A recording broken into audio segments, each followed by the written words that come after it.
শহীদ শাহরিয়ার খান আনাস, শহীদ জুনায়েদ আহমেদ, শেখ মাহাদি হাসান জুনায়েদ, শহীদ মোহাম্মদ ইয়াকুব, শহীদ মোহাম্মদ রাকিব হাওলাদার, শহীদ ইসমামুল হক, শহীদ মানিক মিয়া ওরফে শাহরি, এই 6 জনকে একটা সংক্ষিপ্ত টাইম ফ্রেমের মধ্যে তদানীন্তন ডিএমপির কমিশনার হাবিবুর রহমানের নির্দেশে, হাবিবুর রহমান আবার শেখ হাসিনা এবং আসাদুজ্জামান খান কামাল এবং পুলিশের আইজিপির মাধ্যমে নির্দেশিত হয়েছিলেন। তারা সেখানে ওয়্যারলেস মেসেজের মাধ্যমে হাবিবুর রহমান লেথাল ওয়েপন ব্যবহার করে গুলি করে যে শেখ হাসিনার নির্দেশ ছিল সেটাকে কমিউনিকেট করেন এবং অফিসারদেরকে নির্দেশ দেন গুলি বর্ষণের জন্য। এবং সেই নির্দেশের প্রেক্ষিতে আসামি হাবিবুর রহমান, সুদীপ কুমার চক্রবর্তী, শাহ আলম মোহাম্মদ আখতারুল ইসলাম এবং ইমরুল, এই 4 জন অফিসারের সরাসরি নির্দেশ তত্ত্বাবধানে বাকি 4 জন আসামি আরশাদ হোসেন, সুজন হোসেন, ইমাজ হোসেন ইমাম এবং নাসিরুল ইসলাম, যারা ঘটনাস্থলে প্রেজেন্ট থেকে আরশাদ হোসেন একজন ইন্সপেক্টর হিসাবে বাকি আসামিদেরকে সরাসরি প্রত্যক্ষ তত্ত্বাবধানের মাধ্যমে চাইনিজ রাইফেল, শটগান এবং অন্যান্য আগ্নেয়াস্ত্র ব্যবহার করে নিরস্ত্র বিক্ষোভকারীদের গুলি করে হত্যা করে। এবং তাদের এই যে হত্যাকাণ্ডের যে দৃশ্য, হত্যাকাণ্ড চলাকালীন সময় তাদের পুরো এই ঘটনাগুলো বিভিন্নভাবে ভিডিওগ্রাফড হয়ে যায়।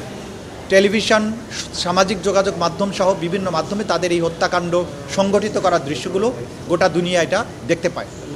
তাদের বিরুদ্ধে দীর্ঘ তদন্ত শেষে চার্জশিট দাখিল করা হয়। চার্জশিট দাখিলের পরে আনুষ্ঠানিক অভিযোগে আমলে নেওয়া হয়। এরপরে পলাতক আসামিদের পক্ষে বিভিন্ন সময়ে যারা ছিলেন পলাতক আসামি তাদের জন্য রাষ্ট্রের পক্ষ থেকে স্টেট ডিফেন্স লয়ার এনগেজ করা হয়। এবং যারা উপস্থিত আছেন, আজকে 4 জন উপস্থিত ছিলেন, আসামি আরশাদ হোসেন, সুজন হোসেন, ইমাজ হোসেন ইমন এবং নাসিরুল ইসলাম, তারা আদালতে উপস্থিত ছিলেন, তাদের আইনজীবীরা ছিল। এই দুই পক্ষকে শুনানি অন্তে আজকে আন্তর্জাতিক অপরাধ ট্রাইব্যুনাল 1 এই 8 জন আসামির বিরুদ্ধে আনুষ্ঠানিকভাবে অভিযোগ গঠন করেছেন। অভিযোগটা হচ্ছে 5ই আগস্ট 2024 সালে ঢাকা মহানগরীর চানখারপুর এলাকায় মানবতা বিরোধী অপরাধ সংগঠনের মাধ্যমে 6 জন তরুণকে গুলি করে হত্যা করা। এবং সেই অভিযোগ গঠনের পরে আজকে তাদেরকে সময় দেওয়া হয়েছে প্রস্তুতির জন্য।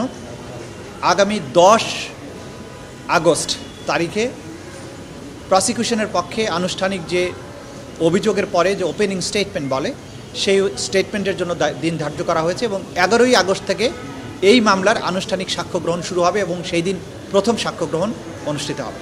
এসি কেনার কথা ভাবছেন? ভিশা দিচ্ছে যে কোনো এসিতে 15% নিশ্চিত ছাড়। এছাড়াও থাকছে মানি ব্যাক গ্যারান্টি নিশ্চয়তা। আজকে উপস্থাপিত সাক্ষ্য প্রমাণের ভিত্তিতে আদালত তার বিরুদ্ধে অভিযোগ গঠন করেছেন। তার আজকে বলার বিষয় যে তিনি দোষ স্বীকার করেন না দোষ অস্বীকার করেন। তিনি অস্বীকার করেছেন, অস্বীকার করলেই আনুষ্ঠানিকভাবে বিচার করতে হয়, সেই বিচার শুরু হয়েছে। এটা হচ্ছে তার ব্যাপারে কথা। সবাই নির্দোষ বলেছেন এবং ফৌজদারি কার্যবিধি বা আইনে অথবা আন্তর্জাতিক অপরাধ আইনে বা যে কোনো ক্রিমিনাল ট্রায়ালের অভিযোগ গঠনের সময়ে অভিযুক্ত যারা থাকে তাদেরকে অভিযোগ পড়ে শুনানোর পরে জিজ্ঞাসা করতে হয় যে আপনারা কি দোষ স্বীকার করেন। দোষ যদি স্বীকার করে তাহলে বিচার এখানেই কনভিকশন দিয়ে ফেলতে পারে কোর্ট। আর যদি দোষ স্বীকার না করে যে আমরা নির্দোষ, তখনই বাদীপক্ষ যেটা বলছে যে তারা দোষী, তখন তাদের দোষ প্রমাণের জন্য সাক্ষ্য প্রমাণের প্রশ্ন আসে। তো তারা যখনই অস্বীকার করেছেন তখনই এটার বিচার শুরু হওয়ার প্রশ্ন আসছে।